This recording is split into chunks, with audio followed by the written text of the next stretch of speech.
Čaute ľudia, vítam vás pri ďalšom videu, no a keďže Lidl má od zajtra týždeň špeciálne inšpirovaných americkou kuchyňou, tak dnes si ukážeme, ako si robiť barbecue club sandwich, no môžeme zrovna na to.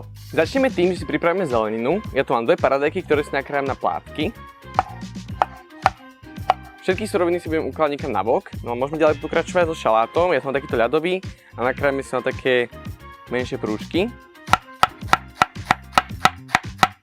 Nakoniec tu mám jednu černú cibulu, ktorú si prekrojím, nakrájem si na také tenké plátky. Pripravenú zeleninu si dám niekam na bok a môžeme ďalej pokračovať so slaninou. Slaninu si na miernom ohni pomaličky upečiem úplne do chrumkava.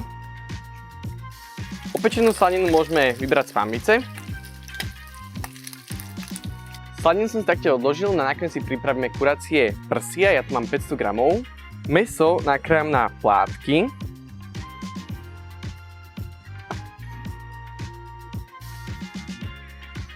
Mäso môžeme osoliť a okoreniť takýmto grilovacím korením. Samozrejme myslíte na to, že tam ešte pôjde aj to barbecue, čiže tam tiež ochutí.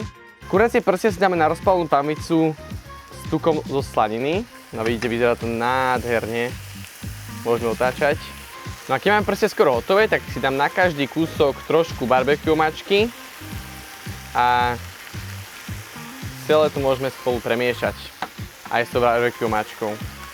Necháme trošku tú barbecue mačku tak sa vpiecť do toho mäsa. No krásne nám tá mačka obalila každé jedno mäsko. Všetko máme pripravené, no a nakoniec ten club sandwich už len poskladáme dokopy. Začnem tým, že na upečený toast si dám cesnakový dressing. No a môžeme si tieto kuracie prsia, ktoré sú úplne šťavnaté, upečené, vynikajúce, si nakrájať na takéto menšie kúsočky. Jedno celé takéto kuracie prso si dám na jednu časť.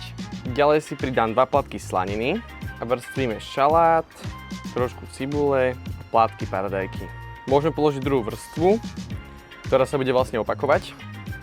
Znovu slanina, šalát, cibula a paradajky a môžeme prikryť a poriadne zatlačiť, aby sme to dali celé do takej kopy.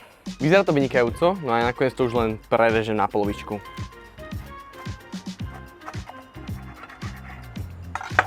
No a kúkajte na túto parádu. Naložený club sandwich. Barbecue club sandwich mám hotový, no a nakoniec už len ochutnám.